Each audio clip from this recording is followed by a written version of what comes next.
na dito kami sa Hakata, sa bus station. Nadaanan namin to, Ninyo Dabashi. So tara, pasok tayo. Mga electronics, mga camera, mga cellphone, iPad. Tingnan natin. Saka yung mga gal.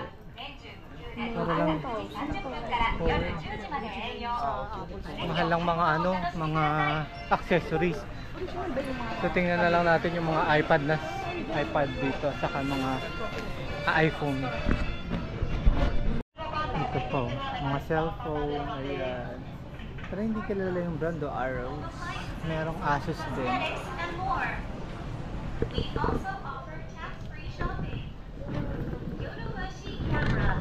Isa. iPhone 15, 187,000 yen. Yung 512. Ayan. Yun ang mga price. Less 10% pa yan dahil sa tax. May tax refund dito. Ayan.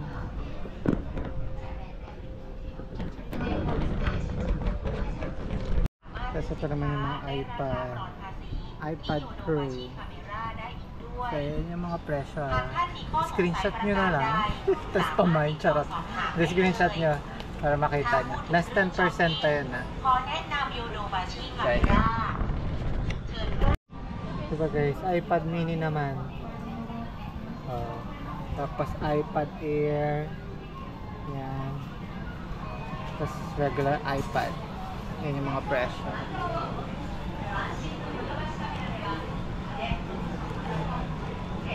Ano ka ito? M2 chips na.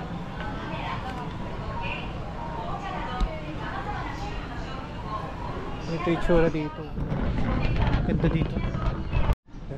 Meron din sila ditong mga power bank. Yan. Ito 10 mAh, ang gaan lang. 10,000 mAh.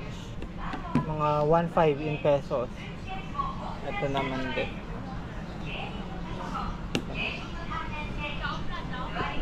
Ito yung mga presyo. 8 na. Ito 5 yen. Ito yung itatap mo lang sa likod ng cellphone mo.